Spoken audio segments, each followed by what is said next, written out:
తొంభైలలో వేసవి సెలవులంటే ఈ రోజులా మొబైళ్ళు, వీడియో గేమ్స్ కాదు. అది నిజమైన ఆనందం, నిజమైన బాల్యం. స్కూల్ చివరి రోజు ముగిసిందంటే చాలు, మనసంతా పండగే. మరుసటి ఉదయం నుంచే అమ్మమ్మ ఊరికి వెళ్లే ప్లాన్. ఉదయం సూర్యుడు ఉదయించక ముందే లేచి, స్నేహితులందరితో వీధిలోకి పరుగులు. చెప్పులు కూడా లేకుండా మట్టి బాటల్లో తిరిగిన రోజులు. మామిడి చెట్టు ఎక్కి కాయలు తెంచుకుని, ఉప్పు, కారం వేసుకుని తిన్న ఆ రుచి ఇప్పటికీ నాలుక మీదే ఉన్నట్టుంటుంది.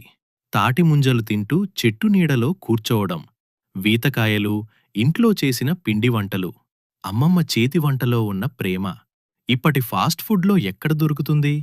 మధ్యాహ్నం అయ్యేసరికి అందరం చెరువు వైపు పరుగులు, నీళ్లలో ఈతలు, చప్పుళ్ళు, నవ్వులు. ఆ చెరువు నీళ్లు కూడా అప్పట్లో మరింత చల్లగా అనిపించేవి. సాయంత్రం అయితే గిల్లీ దండ, కబడ్డీ, గోలీలు, రబ్బర్ బంతితో క్రికెట్. ఓడినా నవ్వేవాళ్లం, గెలిచినా నవ్వేవాళ్లం. రాత్రి ఇవాళ్లం. రాత్రి ఇంటి ముందు మంచాలు వేసుకుని, చల్లని గాలిలో ఆకాశం నిండా నక్షత్రాలు చూస్తూ, అమ్మమ్మ చెప్పే రాజుల కథలు, దెయ్యాల కథలు వింటూ భయపడిన రోజులు. తాతయ్య చెప్పిన జీవిత పాఠాలు, చిన్న చిన్న మాటల్లో పెద్ద అర్థాలు. కరెంటు పోతే కూడా ఆనందమే. అందరం బయట కూర్చుని పాటలు పాడుకునేవాళ్లం.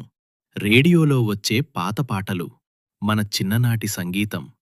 అప్పుడు సమయం నెమ్మదిగా వెళ్ళేది, కాని ఆనందం మాత్రం ఎంతో పెద్దది.